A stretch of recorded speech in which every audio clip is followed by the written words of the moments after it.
Hello, my name is Bella Matthews, and I am a senior in the Global Studies and Political Science Department here at Purdue University. I am here today to showcase my research on the topic of Black counterspaces amidst the COVID-19 pandemic. The purpose of this presentation will be to understand how specific Black communities address trauma and develop meditative spaces within social media amidst COVID-19. Further, this project will look at current media spaces and compare them to the way historical spaces, such as the Black press, also served as a meditative space of support for Black communities. I thought it would be a good idea first to share just a few terms that I used throughout this project to eliminate any confusion as well as provide context for the rest of this presentation. So to start, institutional racism, a major aspect of the foundation of disparities in the healthcare system, is defined as a form of racism that is embedded through laws within a society or an organization. Next is counterspaces, a term that I have seen in literature before, but have kind of created my own definition for the purpose of this presentation. And so I simply define it as a space that comments on or supplies ideas or narratives outside of the norm or standard. And lastly is medical distrust, which is defined as an absence of trust that healthcare providers and organizations genuinely care for patients' interests. So for me, I think it is imperative that we discuss the history of medical distrust within the United States. So that way we are able to see the continued justified distrust within the Black community when it comes to the current pandemic. So there's a great body of work that has been done within the past 2 decades that looks at the distrust between the Black community and medical institutions and providers. And so this timeline that I'm presenting to you right now is only a small part of that literature. It's also important to point out that much of the foundation of medical advancement and understanding has been built on the use and malpractice of Black bodies. This can be seen with our first bullet point, Jason Marion Sims, who's also been called the father of gynecology. Sims performed numerous surgeries without anesthesia on enslaved Black women without proper consent. And this malpractice led to much of what we know about gynecology today. In a similar vein, we can see maluse of Black bodies in the Tuskegee experiment of the early 20th century, where 399 Black men were used for syphilis research, and over 200 of these men were never given proper treatment for the disease. Next is the AIDS epidemic, where Black people were and still are disproportionately affected by the virus, as well as given limited access to treatment for the virus. And then moving into more recent years, in 2016, a study was done at the University of Virginia, led by Sophie Trewalter. She found that yet again, there was an unconscious bias present where physicians thought Black people felt less pain than white people, signifying improper treatment in lack of pain medication for a lot of Black patients. And this spirals us into the current COVID-19 pandemic, which we're going to go into a little bit more detail in a little bit. So when we look at these monumental moments in history, we can see why Black people felt a need to create this sort of counter space that provides not only information tailored to them, but can act as a form of release or meditation for Black people amidst these traumatic events. So an example of this kind of space where Black people have been able to attain information suited towards themselves is the Black press. And so when I say Black press, I mean newspapers, journals, and even scholarly research that is by Black people for Black people. The Black press has been one of the primary sources to counter the negative racialization about Black people's health with productive racial narratives about public health that have shown to provide and produce life-saving information. So an example of this fact can be found when looking at another pandemic.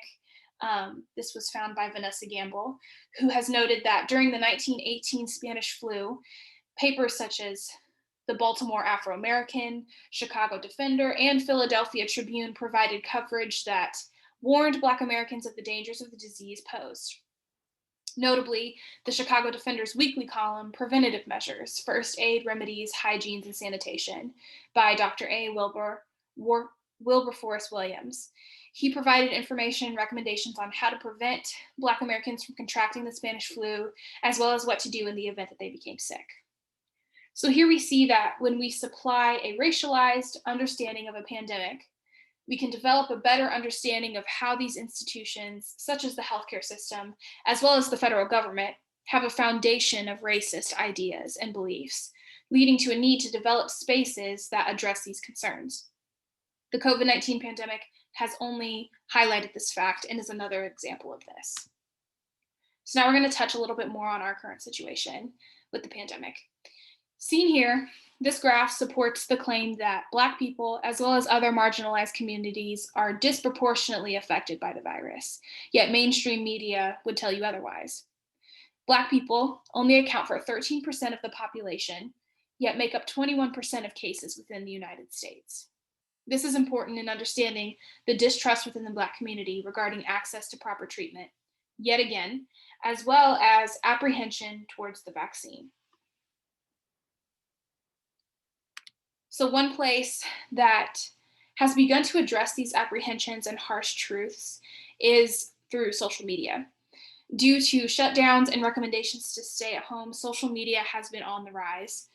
A Pew Research study found that more than half of all Americans have engaged in at least one political or social-minded activity on social media in this past year alone. It also found that Black social media users are especially likely to use these sites as some form of political activism. Black and Hispanic social media users are more likely than whites to say that social sites help them find politically like-minded people, get involved with issues that are important to them, and express their political views.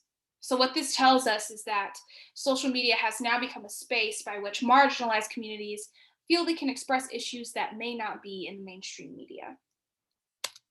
So this leads to my data collection on 3 educators that are using their social media platforms on Instagram to create a counter space for information, activism, and liberation. These 3 educators I chose are as follows. First, we have Rachel Cargill, who is a public academic, writer, and lecturer. She is also the creator of the Loveland Foundation, which helps supply free therapy resources to Black women and other women of color. Erica Hart is a Black queer femme activist, writer, highly acclaimed speaker, and award-winning sexuality educator. They also have created numerous webinars and even have a podcast on themes surrounding racial justice and gender identity. Last but certainly not least is Trisha Hersey, who is a teaching artist, community organizer, poet, performance artist, and theater maker. She's also the founder of the Nap Ministry, a page and organization that examines the liberating power of naps and rest, stating that this move for rest and self-care is a form of resistance that will lead to liberation. So I chose these 3 content creators for 3 reasons. Number 1, they're following. All of them have a considerable number of followers and engagement. The Nap Ministry or Trisha Hersey's page has over 350K. Erica Hart has 484K, and Rachel Cargill is over 1.8 million. I also chose them for the work that they do. They're dedicated to social justice work and highlighting and sharing stories and topics not widely accepted. And number 3, they have spent a lot of their time creating a space by and for Black people and have increased engagement since the start of this pandemic. So now I'm going to share just some notes on my data collection process for these content creators. I chose to do a snapshot analysis for my collection of data, meaning I only compiled Instagram posts from March 11th through May 31st. I chose this time period because it begins with the World Health Organization declaring COVID-19 as a pandemic and fully encapsulates many of the racial justice issues that have been a part of our history this past year, including the murders of George Floyd and Breonna Taylor. I also only collected posts that fell in the areas listed on the screen, and so the graphs I'm about to show you encapsulate these areas. So when looking at this first graph, which shows posts regarding COVID only over time, you can see that there is a major spike close to the beginning of this snapshot analysis, with a huge increase near the date of March 11th, which was the day that COVID-19 was declared a pandemic. It decreases a little bit more with some spikes near April 26th when the death toll reached over 200,000. The second graph is showcasing posts and likes from all the content creators only surrounding race. We can see an increase near May 25th, which is the murder of George Floyd, and we see a shift from COVID-19 to police brutality and anti-Blackness within these content creators' posts. This last graph, which is a depiction of posts only related to COVID as well as racism intertwined, we can see an increase in engagement after COVID has been declared a pandemic, but before our society shifts focus to police brutality. And one could argue that these creators became a safe space for giving information specifically about medical racism and the effect on COVID-19 in Black populations. So not only are these educators responding to the issues around society, but are also creating a space for Black people and ultimately received a lot of engagement in said space. These three are a perfect example of creating counter spaces amidst times of trauma. So when we think about moving forward, what does this mean? What do these conclusions mean? Why is the historical context so important? Like, what do we do with all of this information? So highlighting these spaces, both historical and contemporary, is important in counter storytelling. We must place value on the experiential knowledge when it comes to social media, but there's also a way that we can gather data on these topics to better shape our understanding of social media engagement when it comes to issues of race and health. It's not just about knowing these stories, but placing these issues on the main stage. So in turn, this also allows us to look critically at the ways in which white supremacy still rules media spaces. Rather than making these counter spaces, we should integrate these spaces into a part of everything that we know about social media and everything we know about issues in the world. And lastly, the ultimate goal is to increase activism as well as advocacy so that we can address these problems within our institutions to develop change. With that, I want to thank you for listening to my presentation, for understanding the importance of counter spaces, and for joining in this work for Black liberation.